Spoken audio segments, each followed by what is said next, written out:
പ്രദക്ഷിണം ചെയ്യണ സമയത്താണ് നമ്മുടെ കണ്ണനെ കണ്ടത്. അപ്പോഴാ സമാധാനമായത്, ഓ ഇവിടെ ഉണ്ടല്ലോ എന്ന്.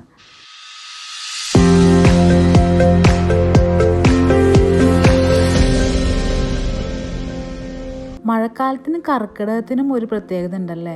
കർക്കിടക മാസം, പഞ്ഞമാസം അങ്ങനെയൊക്കെ പറയുമെങ്കിലും ഇതൊരു രാമായണ മാസം കൂടിയാണ്. ഈ പഞ്ഞമാസത്തിൽ എല്ലാവരും എന്താ പറയുക, നമുക്ക് ആവശ്യമുള്ള സാധനങ്ങളൊന്നും കിട്ടാതിരിക്കുന്ന സമയത്ത് ദൈവങ്ങളെ കൂട്ടിപ്പിടിക്കുന്ന കാരണം കൊണ്ടാണോ രാമായണ മാസം, അത് രാമായണം വായിക്കാൻ മാത്രമായിട്ടൊരു മാസം ആവശ്യമുണ്ടോ എന്നൊക്കെ തോന്നിപ്പോയിട്ടുണ്ട്. എന്നാലും ഈ ഒരു മാസത്തിൽ അതിൻ്റെ എല്ലാവിധ എന്താ പറയുക ശുദ്ധിയോടും കൂടി തുടങ്ങട്ടെ എന്ന് വിചാരിച്ചിട്ട് ഞങ്ങളും ഒരു യാത്ര പോകണം കേട്ടോ. തളി അമ്പലത്തിലേക്കാണ് നമ്മൾ പോയിക്കൊണ്ടിരിക്കുന്നത്. ഞാനും പ്രാണക്കുട്ടി മാച്ച് ഡ്രസ്സൊക്കെ ഇട്ടിട്ടാണ് പോയിട്ടുള്ളത്.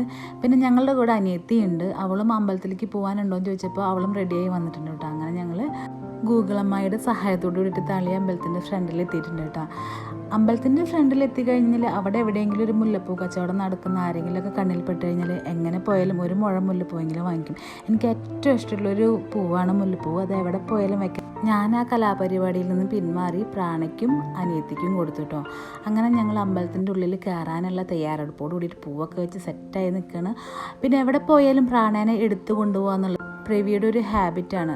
അവളത് നല്ലോണം മുതലെടുക്കുകയും ചെയ്യും. ഞാൻ പറയുമ്പോൾ പറയും മഴയായിട്ടല്ലേ കുട്ടിക്ക് കാല് വേദന എടുക്കൂലേ അല്ലെങ്കിൽ വഴുക്കി വിടൂലേ എന്നൊക്കെ പറയും എക്സ്ക്യൂസ്.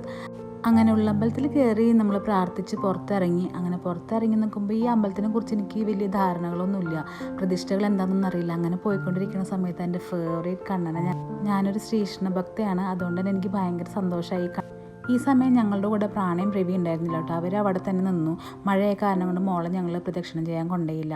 വഴിപാടിന് വന്ന പഴം കഴിച്ച് പ്രാണയും പപ്പയും അവിടെ ഹാപ്പി ആയിട്ട് നിൽക്കുന്നുണ്ടായിരുന്നു കേട്ടോ. അങ്ങനെ ഉള്ളമ്പലത്തിലും ചുറ്റമ്പലത്തിലൊക്കെ തൊഴുത് വന്നതിന് ശേഷം നമുക്ക് എവിടെ പോയാലും ഒരു സെൽഫി അല്ലെങ്കിൽ ഒരു ഫോട്ടോ എടുക്കുന്നത് നിർബന്ധമായ കാരണം കൊണ്ട് ഞങ്ങളൊരു ഫോട്ടോയ്ക്കൊക്കെ പോസ് ചെയ്ത് ഫോട്ടോ ഒക്കെ എടുത്തിട്ടോ. ആ സമയമുണ്ട് ഞങ്ങളെ നോക്കിക്കൊണ്ട് തന്നെ ഒരു കച്ചവടക്കാരൻ നിൽക്കുന്നുണ്ടായിരുന്നു. പ്രാണയുടെ ശ്രദ്ധ പിടിച്ചു പറ്റാൻ അയാൾ എന്തൊക്കെയോ ചെയ്യുന്നുണ്ടായിരുന്നു. അവസാനം പ്രാണ അയാളെ കണ്ടു. പതിവ് പോലെ ഒരു ബബിൾസും വാങ്ങി പ്രാണ ഹാപ്പിയായി.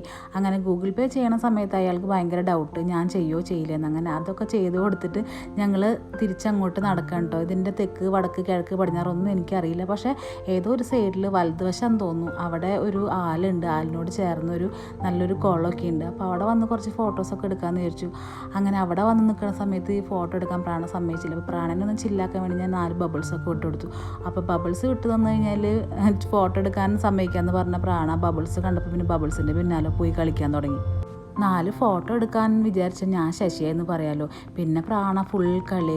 മഴയും അങ്ങനെ ഉണ്ടായിരുന്നില്ല കാര്യമായിട്ട്, എന്നാൽ ചെറുങ്ങനെ തൂളുന്നുണ്ടായിരുന്നു. പക്ഷെ അതൊന്നും കാര്യമാക്കാണ്ട് പപ്പയും മോളും മേമിയും കൂടെ ഫുൾ ബബിൾസ് വിട്ട് കളി. ഞാൻ വിചാരിച്ചിരുന്നു ഒരു വീഴ്ച, പക്ഷെ കാര്യമായിട്ടൊന്നും പറ്റിയില്ല. അവളങ്ങനെ വളരെ എന്താ പറയുക കെയർഫുള്ളായിട്ട് നടന്ന് ബബിൾസൊക്കെ പൊട്ടിച്ച് ഹാപ്പിയായി നടന്ന് കളിക്കുന്നുണ്ടായിരുന്നു കേട്ടോ. അവളിങ്ങനെ കളിച്ച് നടക്കുന്ന കാണാൻ ഭയങ്കര സന്തോഷമായിരുന്നു. 2 ദിവസം മുന്നേ കുറച്ച് വയ്യായ്കൊക്കെ ആയിട്ട് ഹോസ്പിറ്റൽ കേസൊക്കെ ആയിട്ട് നടക്കുകയായിരുന്നു. അപ്പോൾ അതിൽ നിന്നൊക്കെ ഉഷാറായിട്ട് അവളിങ്ങനെ കണ്ടപ്പോൾ ഞങ്ങളും ഒരുപാട് ഹാപ്പിയായി.